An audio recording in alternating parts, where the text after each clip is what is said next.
I stood up with my wine glass raised, smiling the way people do when they are trying to be grateful and polite at the same time.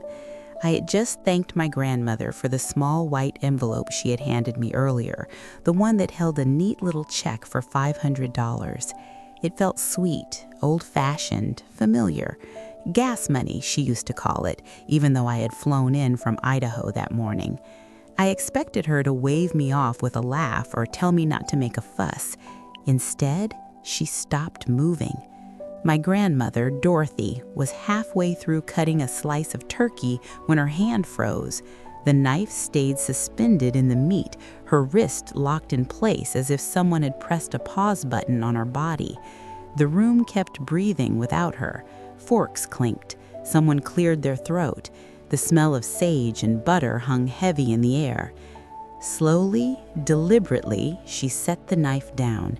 The sound it made against the platter felt louder than it should have been. "What did you say, Harper?" she asked. Her voice wasn't shaky, it wasn't confused. It was calm in a way that made my stomach tighten. "The check?" I said, already feeling something shift under my feet. "The $500. I just wanted to say thank you." She looked at me as if I had spoken another language. "Sweetheart," she said quietly, every word measured, "I wired you $1 million. The silence that followed pressed down on the table like weight. My arm stayed raised, my glass hovering in midair as my brain struggled to catch up with the sentence I had just heard. $1 million didn't belong in this dining room, not between gravy boats and folded napkins. My mother laughed. It came out too fast, too sharp, like a glass breaking in a sink. "Oh, Mom," she said, reaching for her wine, "don't start with that. You're mixing things up again. Those new pills mess with your memory, remember?" "I am not mixing anything up," my grandmother replied, never taking her eyes off me. Across the table, my brother coughed violently, choking on his drink.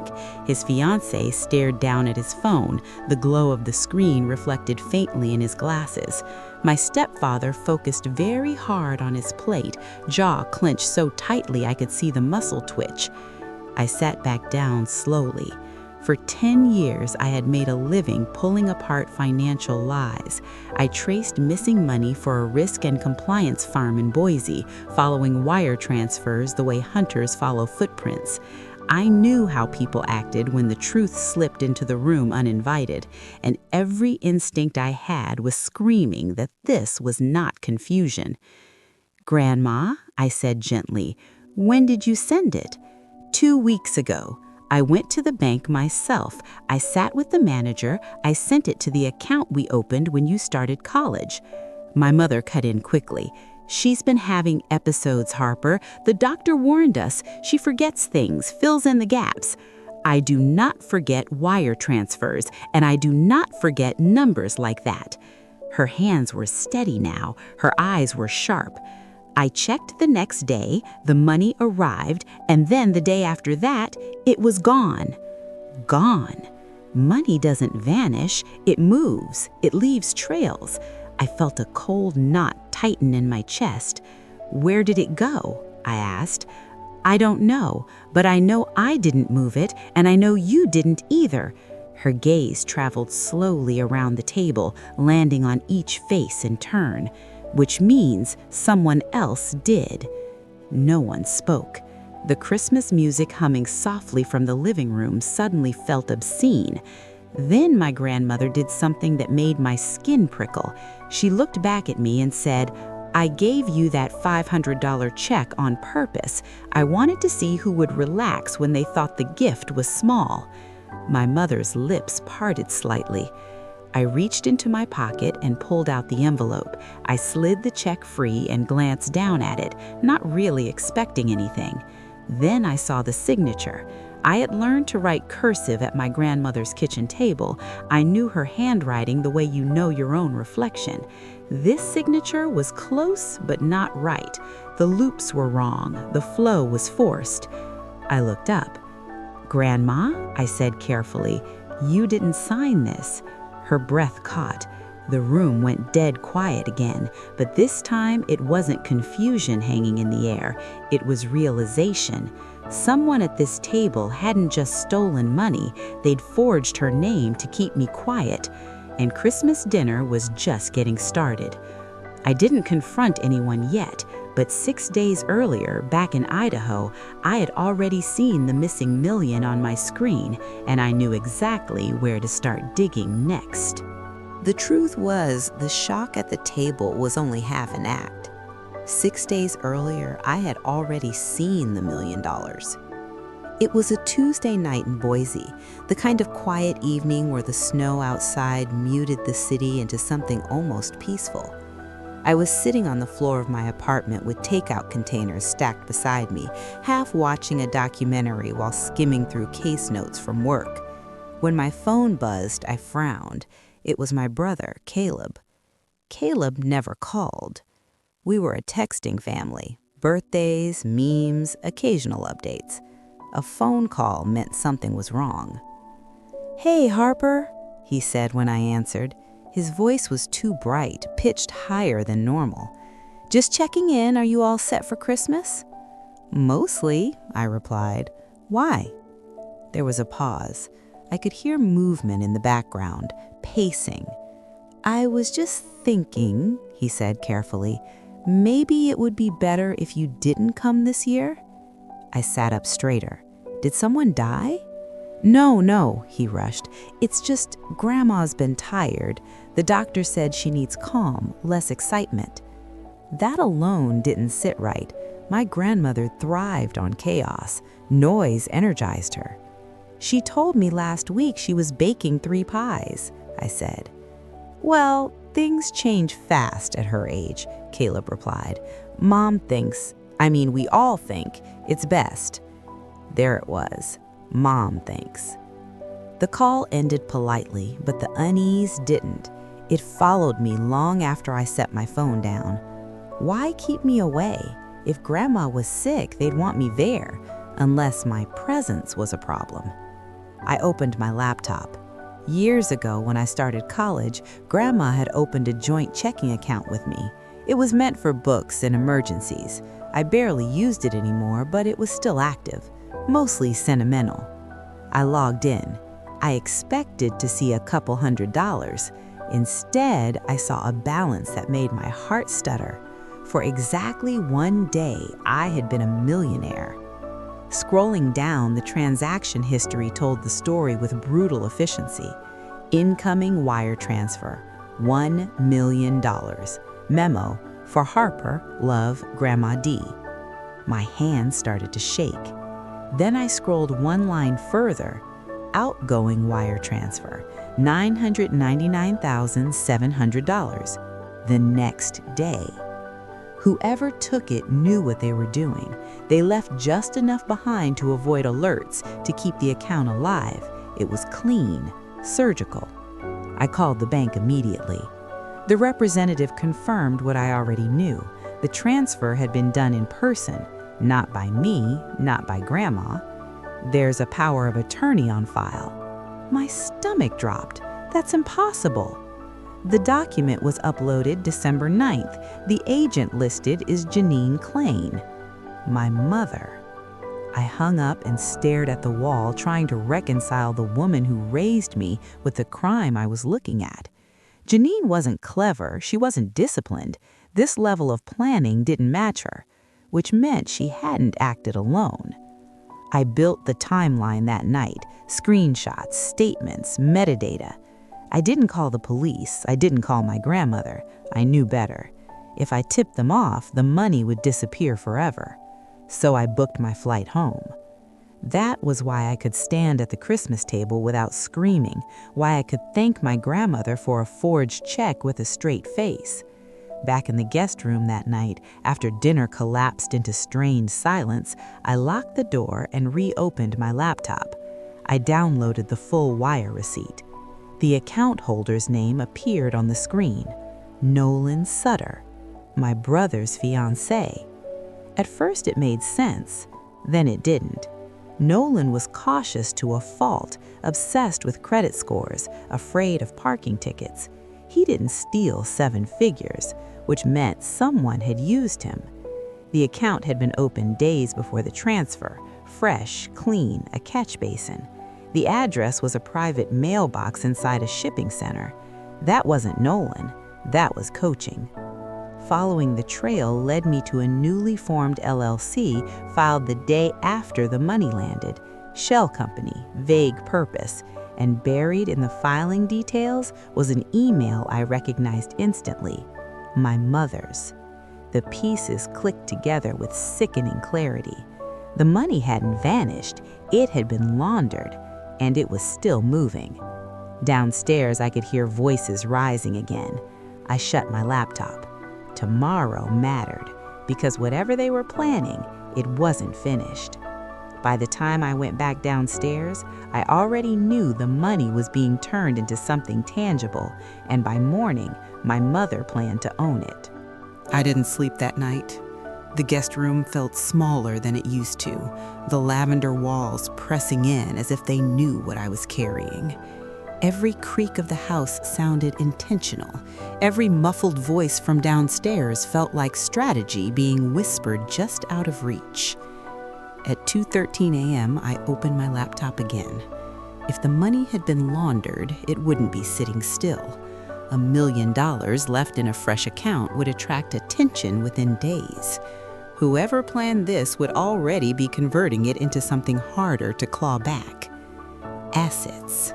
Property. I followed the trail forward. The LLC my mother had quietly formed was empty on paper, but its timing wasn't. It had been created one day after the wire left my account. That wasn't coincidence, it was choreography.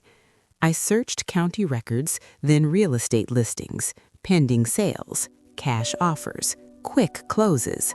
3 properties matched the window. Only one made sense. A beachfront house, modern glass, steel railings, listed just over $1 million, marked pending 3 days earlier. Cash buyer, quick close scheduled for December 26th. Tomorrow. My throat went dry. I dug deeper, pulling metadata from wherever I could. Title company portals, leaked email logs. A sloppy text system gave me what I needed when I guessed the file number format. The screen loaded. Purchase price, $1.1 million. Earnest money, $50,000. Source, Nolan Sutter. Remaining balance, wire from Cape Fear Evergreen Holdings. Buyer of record, Janine Klein. Not the LLC, not Caleb, not Nolan. My mother. I closed the laptop and sat there, breathing slowly, carefully. This wasn't panic. Panic wastes energy. This was clarity. Downstairs, the house shifted. A door closed. Someone walked the hallway. I waited until silence returned, then moved. The kitchen light was off, but moonlight spilled across the counters. I went straight to the junk drawer. Buried beneath rubber bands and old batteries was a folder, Coastal Title Escrow, unsigned copies, drafts, a printed power of attorney with a notary stamp clipped just enough to hide the details. The signature wasn't my grandmother's. I took photos, every page, every corner. Footsteps sounded behind me. I turned to see my stepfather, Harold, standing in the doorway. He didn't look surprised, just tired. "She warned me not to tell you," he said. "Did you know?" I asked. He nodded once. "Not everything. Enough." "Why didn't you stop her?" His shoulders sagged. "Because stopping her meant destroying the family, and I kept telling myself the money would come back." "It won't," I said. He looked down. "I can't help you, but I won't get in your way." That was all I needed. At breakfast, my mother was radiant, too radiant. She hummed while stirring coffee, already living in the future she thought she'd bought. "Big day," she said casually. I smiled back. "Yes, it is." Caleb avoided my eyes. Nolan looked sick. At 9 a.m., my mother grabbed her purse. "I have an errand," she announced. I stood up with her. So do I. She froze, and for the first time I saw fear crack through her confidence. My mother thought she was headed to a closing, but I was already on my way to turn her dream house into evidence. The drive to the title office felt unreal, like watching my life through thick glass. My mother drove. I sat in the passenger seat, my hands folded neatly in my lap, my expression calm. She talked the entire way about traffic, about how nice it would be to finally have a place near the water, about how this was really a family investment. Every word was a brick she laid over the truth, hoping it would stay buried. I let her talk, because people reveal more when they think they're winning. Coastal Title Escrow sat in a beige building with mirrored windows, the kind of place designed to look forgettable.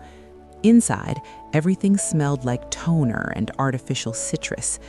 The receptionist smiled as if this were any other transaction. "Janine Klein?" she asked. "Yes," my mother said brightly. "We're here to close." "And you are?" the woman asked, looking at me. "Joint account holder and interested party." My mother stiffened. We were led into a small conference room. Papers were stacked neatly at the center of the table. A pen waited like a loaded weapon. Nolan was already there. He stood when he saw me, his face draining of color. He looked like someone who had just realized the exit doors were locked. "You said she wasn't coming," he whispered to my mother. "I changed my mind," I said before she could answer. The escrow officer entered with a practiced smile. "We're just waiting on one final wire confirmation, then we'll be ready to sign." "That won't be necessary," I replied. The room stilled. My mother laughed nervously. "She's joking." "I'm not," I said, sliding my folder onto the table. Inside were copies of the wire transfers, the forged power of attorney, the LLC filings, and the notary stamp. "I need you to halt this closing," I continued, looking directly at the officer. "The funds involved are disputed and tied to elder financial abuse." The word elder changed everything. The smile vanished. The officer excused herself immediately. My mother rounded on me. "How dare you do this to me?" she hissed. "After everything I've done for you?" "You stole from your own mother," I said evenly, "and you used my name to do it." Nolan's hand started shaking. "Janine," he said, voice cracking, "you said this was legal." "It was. It is." "No," I said, "it isn't. And the notary you used can't notarize documents he benefits from." Her eyes flicked away. That was the tell. The door opened again. This time it wasn't the escrow officer alone. A compliance manager followed her in. "We've contacted the bank," he said. "This transaction is frozen." My mother collapsed into the chair. Nolan backed away from the table like it was radioactive. "You said I was just holding the money," he whispered. "You said it was temporary." "You were a buffer, a disposable one." Tears spilled down his face. Within minutes, the police arrived, not in a dramatic rush, but in the slow, methodical way that signaled this was already out of her control. My mother didn't scream. She didn't cry. She just stared at me. "You ruined everything," she said. "No," I replied. "I stopped you." As they escorted her out, she twisted back toward me. "She would have forgiven me," she said desperately. "Your grandmother always forgives." "Not this," I said. I walked out into the cold winter air, my breath visible, my hands steady for the first time in days. But it wasn't over yet, because the hardest conversation was still waiting for me at home. Stopping the closing was easy. Telling my grandmother what her daughter had done would be the moment that truly broke the family forever. The house felt different when I walked back in. Quieter, heavier, as if it already knew what had happened. My grandmother was sitting in her favorite chair by the window, the afternoon light resting softly on her silver hair. She wasn't watching television. She wasn't reading. She was waiting. "You stopped her, didn't you?" she asked without turning around. "Yes," I said. She nodded once, slowly. "Sit with me." I pulled a chair close enough to feel the warmth from the radiator and the steady rhythm of her breathing. For a moment, neither of us spoke. I didn't rush it. She had earned the truth at her own pace. "I need to tell you everything," I said. "I know," she replied, "and I need you not to protect me." So I didn't. I told her about the wire transfer, about the forged power of attorney, about the shell company and the house by the ocean that was almost hers in name, paid for with money meant for me. She closed her eyes as I spoke, not in denial, but in focus. When I finished, she exhaled slowly. "I raised her better than this," she said. "You did," I replied. "This wasn't your failure." She reached for my hand. Her grip was firm, strong. "I suspected," she admitted, "not the details, but the hunger. She's always wanted more than what was hers." I swallowed. "The police will be in touch. There will be charges." "I know." There was no dramatics, no pleading, just acceptance. "She thought I was weak," my grandmother continued. "That age made me soft." Her eyes opened then, sharp and clear. "I wanted to see who would reveal themselves when temptation was placed on the table." "The check," I said softly. "Yes," she confirmed. "The small gift was a test, and they failed it."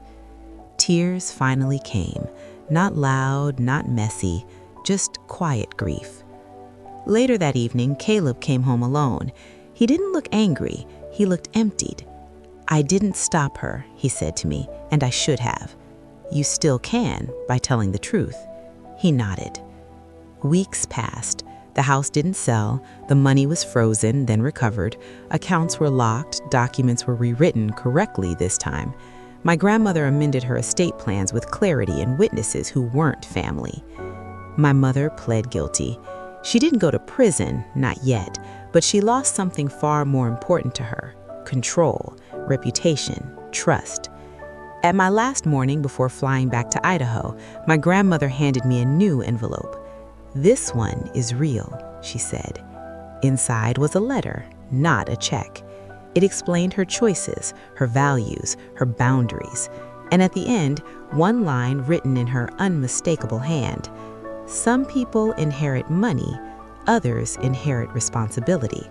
I chose you." At the airport, as I waited to board, my phone buzzed with a notification from my bank. Deposit confirmed. $1 million. I didn't smile, because the real inheritance wasn't the money, it was the truth. Money can be stolen, but the moment you choose integrity over silence, no one can ever take that from you again.